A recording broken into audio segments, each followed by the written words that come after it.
madhabahu. Bwana asifiwe. Usione kana kwamba ulipotea. Ni Mungu aliyekuleta katika haya madhabahu, kwa sababu ninajua yeyote aliye katika haya madhabahu ako na mbegu ya Mungu. Bwana asifiwe. Na mbegu zetu zinaenda kuchibuka.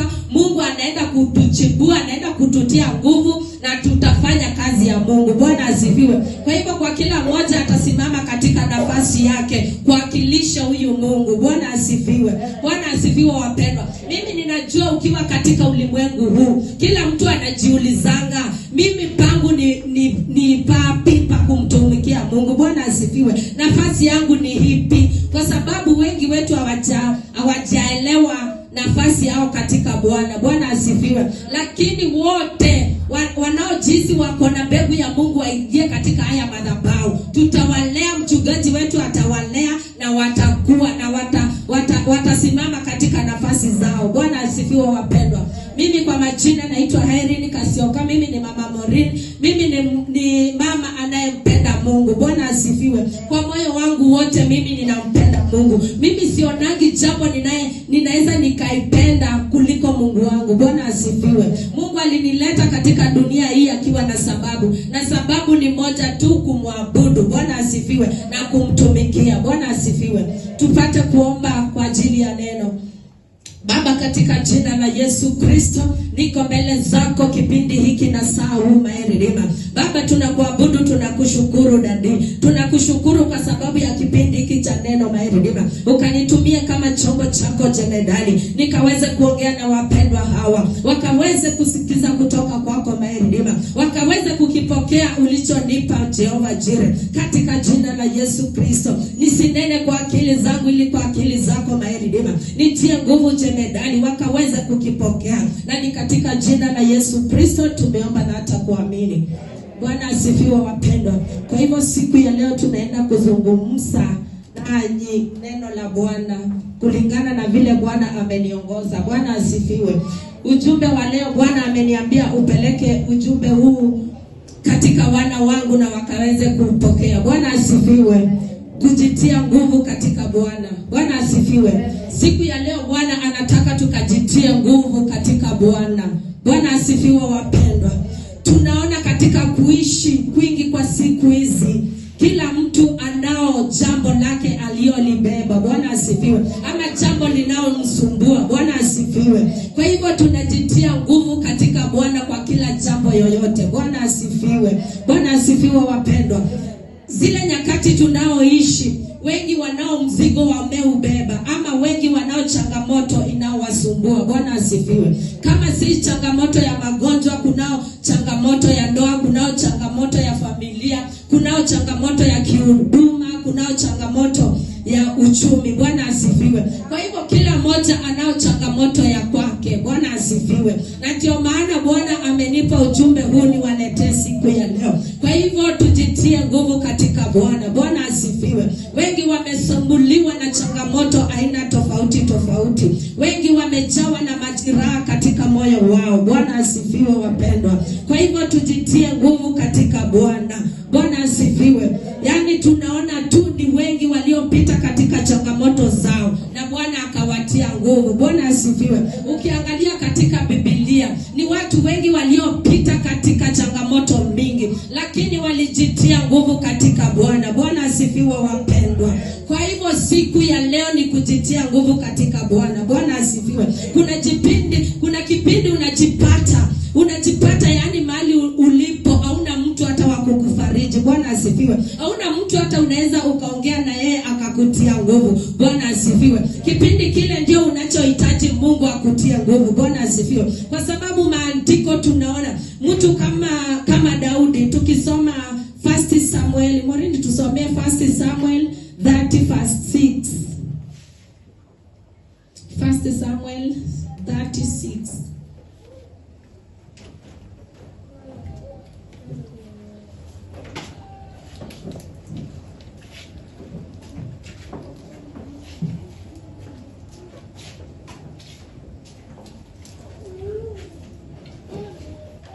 Samuel 30:6.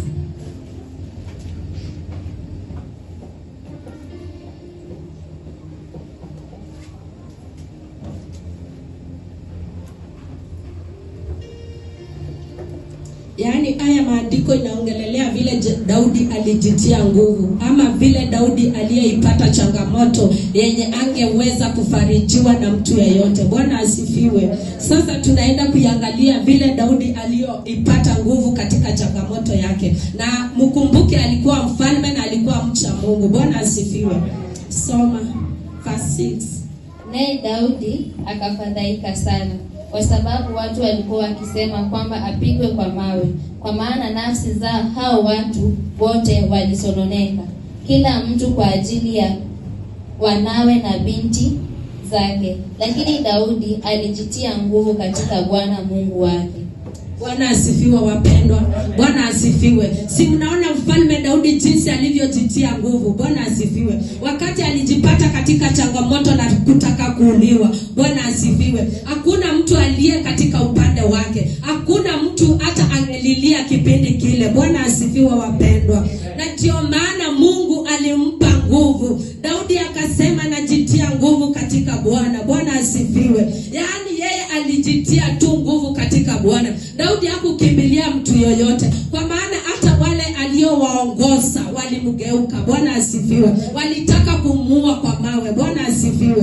Bwana asifiwe wapendwa. Lakini yeye alijitia nguvu katika Bwana na Mungu akamsaidia nguvu yake. Bwana asifiwe. Mungu alimtia nguvu kabisa Daudi. Bwana asifiwe wapendwa. Kwa hivyo nasi katika taabu zetu, katika changamoto zetu, tukaweze kujitia nguvu. Bwana asifiwe. Hakuna mwingine aliye nguvu isipokuwa Mungu wetu. Hakuna mwingine anaweza akatutia nguvu kama sio Mungu wetu. Bwana asifiwe. Unaona kuna hata wakati uko katika shida, unawageukia watu wa kwenu ama watu mliozaliwa pamoja, na wanageuka kuwa maadui, ama wanakuwa tu hawako kwa upande wako. Bwana asifiwe. Ninajua hapa katika haya madhabahu kuna mtu ashaijipata kwa hali, na ile hali wakati aliyoambia watu wa kwao walimgeukia, hata hawakutaka kusikiza. Bwana asifiwe. Ile ndio ile kipindi unafaa kumgeukia Mungu na kusema mimi najitia nguvu katika Bwana. Bwana asifiwe.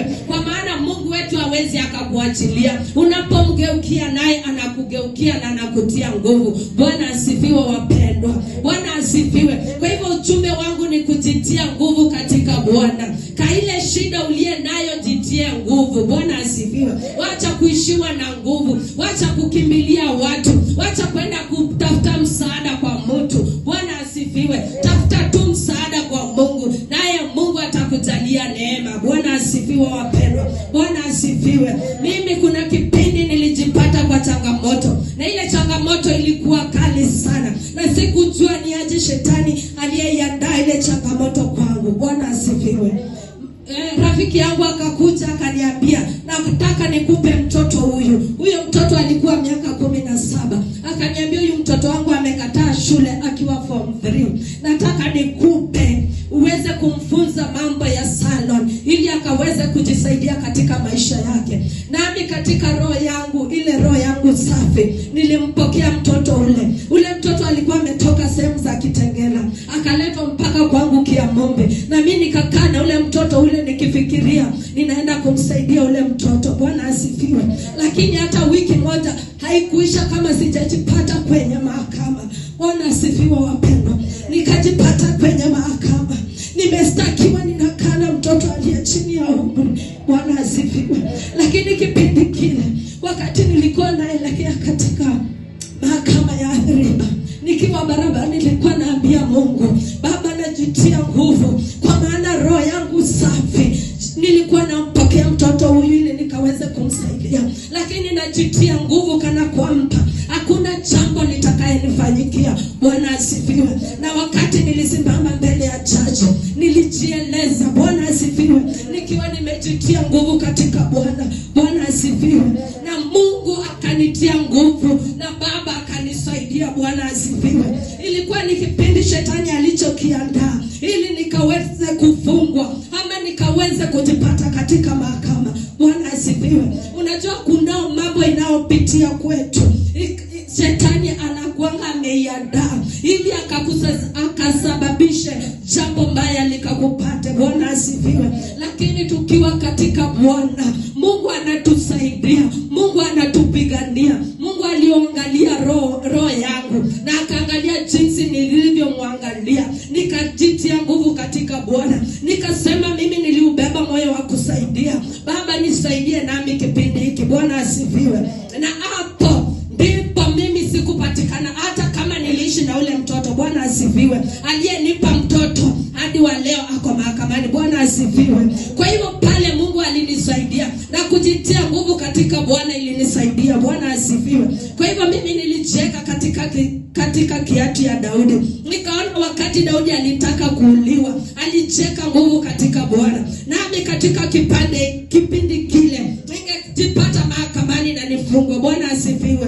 Bwana asifiwe wapendwa. Lakini Mungu aliniokoa pale. Bwana asifiwe wapendwa. Kwa hivyo kunao mambo yanayopita mbele zetu ili Mungu akaweze, jambo kama lile ni jambo ngumu sana. Bwana asifiwe. Kusimama katika mahakama na kuhakika umepatikana na makosa, kwa maana umepatikana na mtoto aliye underage. Bwana asifiwe. Mtoto wa miaka 17 akipatikana kwako unafungwa. Bwana asifiwe. Lakini mimi nilitaka kusaidia ule mtoto, kwa maana niliongea na ule mtoto akaniambia yeye hataki shule. Nikaona jambo la kumsaidia ni kumsaidia na ile kitu ninaweza nikamsaidia nayo, na ile roho yangu safi ilikuwa inanipeleka mahakamani. Bwana asifiwe. Lakini Mungu alinisaidia wapendwa. Bwana asifiwe. Kile kipindi ndio nilichoinamisha kichwa changu chini na nikasema kwa hakika Bwana wewe ni mtetezi wangu. Bwana asifiwe. Bwana asifiwe wapendwa. Kwa hivyo hadi wa leo nimekuwa nikienda pale Kitengela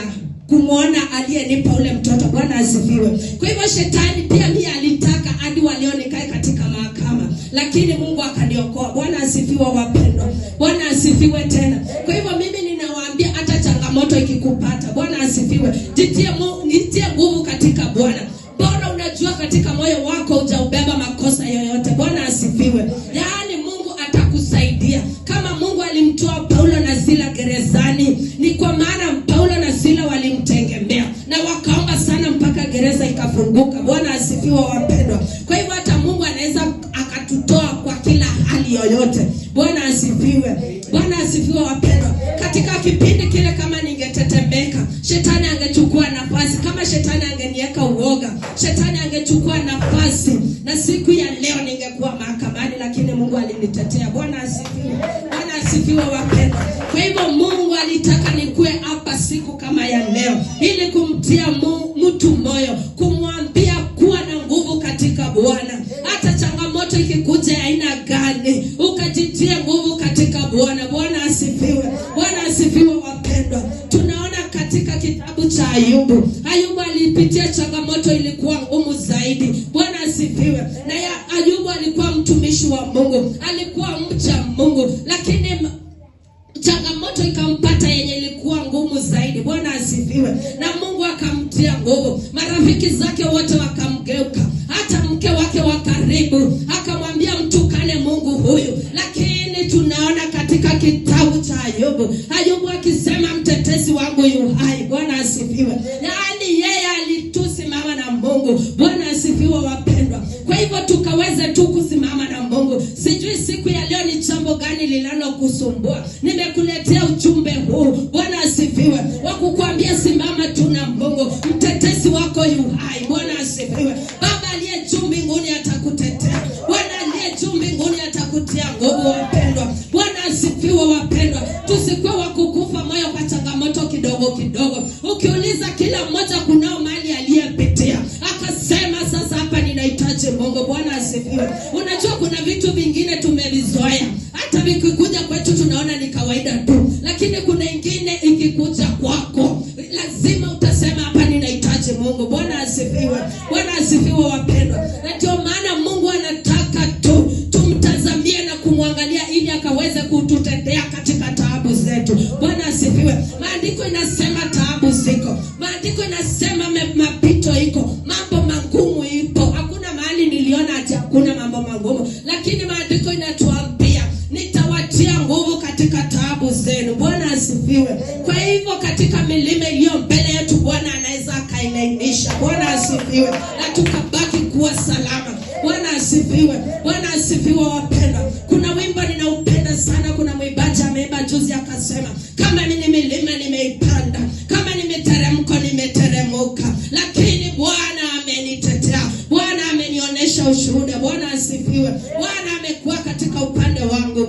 asifiwe wapendwa. Kwa hivyo tukae katika Bwana. Hakuna kukufa moyo, hakuna changamoto itakayetuangusha chini. Tunajitia nguvu katika Bwana. Bwana asifiwe. Bwana asifiwe wapendwa. Kila mmoja ako na changamoto lake. Hakuna mtu anaweza sema mimi niko salama, sina changamoto langu. Kila mtu ana changamoto la kwake. Ila changamoto la kwako, jitia nguvu katika Bwana.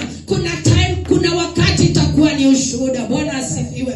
Mimi nimesimama katika haya madhabahu nikisema nilikuwa na ushuhuda, ningejipata kwenye kifungo. Bwana asifiwe. Kwani mnafikiria wale wanajipata pale Lang'ata si ni wanawake kama mimi? Bwana asifiwe. Lakini Mungu aliniokoa kwa kipindi kile, na akajua mtumishi wangu sitamweka mahakamani, kwa maana anaye kazi katika madhabahu yangu, anao kazi ya kuwalea watoto wangu. Bwana asifiwe. Anao ujumbe atakayowapelekea watoto wangu. Kwa hivyo Mungu alinipitisha katika kipindi kile kilikuwa kigomo. Hata watu wetu walinigeukia. Bwana asifiwe. Nilikimbia kwa nikawaeleza, jameni nisaidieni, kwa maana nimejipata katika taabu. Hata kama walionekana tu kunisaidia, lakini walinikelelesha kutoka. Ulikuwa unafanya hivi kwa nini? Ulikuwa unachukua watoto ujui kwa nini? Bwana asifiwe. Lakini Mungu wangu hakunikelelesha.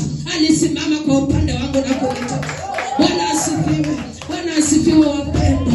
Kwa hivyo hiyo kipindi unajipata kwa hali hiyo, mnilie tu Mungu wapendwa. Mnilie tu Mungu, mwangalie Mungu. Bwana asifiwe. Mungu hatawahi kuaibisha. Mungu hatawahi kuacha. Bwana asifiwe. Bwana asifiwe wapendwa. Na hakuna maandiko niliyoiona katika hii kitabu. Kila maandiko inasema walioniangalia, nami Mwenyezi Mungu nilikuwa katika upande wao. Bwana asifiwe. Kwa hivyo kwa kila taabu ukiangalia msalaba, Mungu atakusaidia. Bwana asifiwe. Bwana asifiwe wapendwa. Kwa hivyo tuko katika mlima huu tukimtazamia Mungu kwa nguvu za Mungu. Bwana asifiwe. Bwana asifiwe wapendwa. Na hiyo masauti ya kishetani, unajua kuna masauti ya kishetani na kuulizanga, utaweza kweli? Hakuna jambo lisilowezekana. Bwana asifiwe. Katika Mungu hakuna jambo lisilowezekana. Huyo ni shetani anayekuambia tutaliweza hili. Bwana asifiwe. Kwani wakati Yesu alikuwa hapa duniani, si aliweza yote? Si aliweza yote? Hata sisi tutaweza. Nikiongea katika kitabu ya Mitume, wakati Yesu aliyokuwa anaongelesha watume, aliwaambia mtafanya zaidi yangu. Bwana asifiwe. Bwana asifiwe wapendwa. Kwa hivyo sisi ni watume wa siku ya leo, wale Yesu aliyeacha hapa duniani ili tukamwakilishe. Bwana asifiwe. Na kama Yesu mwenyewe hakushindwa, hata sisi hatutashindwa, kwa maana tumeibeba nguvu kuu. Bwana asifiwe wapendwa. Bwana asifiwe. Bwana asifiwe tena jadali katika jina la Yesu Kristo. Kwa hivyo ninatangaza siku ya leo, hakuna atakayeshindwa na hali yake. Bwana asifiwe. Bwana asifiwe wapendwa. Hakuna atakayeshindwa na hali yake ya magonjwa. Hakuna atakayeshindwa na hali yake ya kindoa. Bwana asifiwe. Hakuna atakayeshindwa kuwalea watoto wake. Bwanake unauangalia msalaba. Bwana asifiwe. Bwanake uko na nguvu katika Bwana. Bwana asifiwe wapendwa. Bwana asifiwe. Na yule atakayeshindwa akuje anione, aniulize, Bwana nimeshindwa. Bwana asifiwe. Bora umemwangalia tu Mungu na unamwona Mungu. Bwana asifiwe. Na unampenda Mungu kwa moyo wako wote. Bwana asifiwe wapendwa. Kwa hivyo lazima tusonge mbele na kumwangalia Mungu na kumtazamia, na imani zetu zikawe katika Mungu. Bwana asifiwe. Bwana asifiwe wapendwa, ili akaweze kututia nguvu. Bwana asifiwe. Kwa hivyo katika mlima huu sisi tunamwongoja tu Mungu. Haijalishi ni kwa kipindi kigani, ila tunamwongoja kwa wakati wake. Bwana asifiwe. Kwa hivyo Mungu anakuanga na wakati wake. Bwana asifiwe. Kuna wakati